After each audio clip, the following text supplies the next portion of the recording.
കേരള സംസ്ഥാനത്തെ രാഷ്ട്രീയ മേഖല തെരഞ്ഞെടുപ്പ് മുന്നിൽ കണ്ടുകൊണ്ട് കലിങ്കുഷമായിരിക്കുകയാണ്. ഇന്നത്തെ വിഷയം കരിങ്കൊടി കാണിക്കുന്നത്.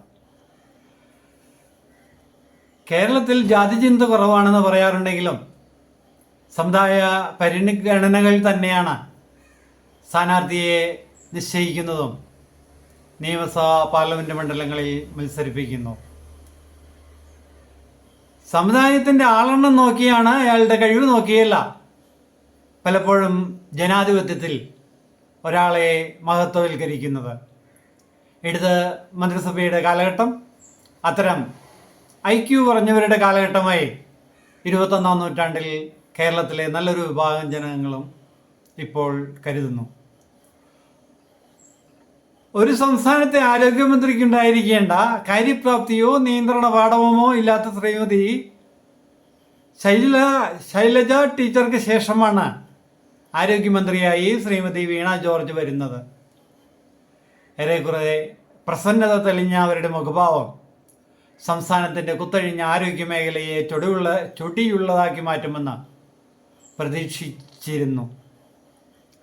സംസ്ഥാനത്തെ മുഖ്യമന്ത്രി തൻ്റെ ചികിത്സയ്ക്കായി ലോകത്തിലെ ഏറ്റവും മുന്തിയ ആശുപത്രിയെ തേടി അമേരിക്കയിലേക്ക് പലപ്പോഴായി പോവുകയും ചെയ്തു.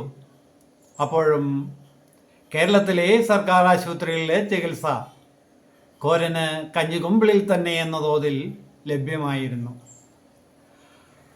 ആരോഗ്യ മേഖലയിലാകട്ടെ ശ്രീമതി ശൈലജ ടീച്ചറിൻ്റെ മന്ത്രി കാലഘട്ടത്തിലുണ്ടായ വിഴുപ്പിൻ്റെ ബാക്കി ഓരോന്നോരോന്നായി പുറത്തു വന്നുകൊണ്ടിരുന്നു. ശബരിമല സ്വർണ്ണക്കൊള്ള നടത്തിയവർക്കെതിരെ പാർട്ടി തലത്തിൽ നടപടികളൊന്നും എടുക്കാതിരുന്നതിൽ നിന്നും വലിയ സംശയത്തിൻ്റെ നിഴലിലായി ഇടതുപക്ഷ ജനാധിപത്യ മുന്നണി. സർവകലാശാലകൾ പിടിച്ചടക്കാനുള്ള ശ്രമങ്ങളിൽ ഗവർണറുമായി കൊമ്പുകോർത്ത ഇടതുപക്ഷ ജനാധിപത്യ മുന്നണി അവരുടെ കൊമ്പ് നഷ്ടപ്പെടുകയുണ്ടായി. ലോകായുക്തയുടെ ചിറകരിഞ്ഞ് ഇടതു ജനാധിപത്യ മുന്നണിയിലെ പലരുടെയും മുഖം സംരക്ഷിക്കാനാണെന്ന് ആർക്കാണ് സംശയിക്കാതിരിക്കാൻ കഴിയുക? ഏറ്റവും പുതിയ സംഭവ വികാസമായി ആരോഗ്യമേഖലയിലെ ക്രമക്കേടുകളിൽ മന്ത്രി വീണ ജോർജിനെതിരായ കരിങ്കൊടി കാണിക്കുന്നതായിരുന്നു.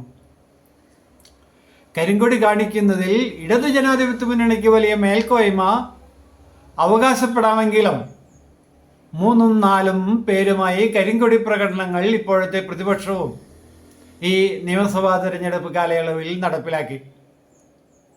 ഗവർണറെ കരിങ്കൊടി കാണിച്ച ഇടത് ജനാധിപത്യ മുന്നണി പ്രവർത്തകർക്ക് പക്ഷേ ഗവർണറുടെ മുന്നിൽ അത്ര മികവ് പ്രകടിപ്പിക്കാൻ കഴിഞ്ഞില്ല. ഗവർണർ ആരിഫ് മുഹമ്മദ് ഖാനാകട്ടെ വണ്ടി നിർത്തി പുറത്തിറങ്ങിയത് ആക്രോശിക്കുന്ന ഇടതുപക്ഷ കരിങ്കൊടി പ്രവർത്തകർക്കൊരു തിരിച്ചടിയായിരുന്നു.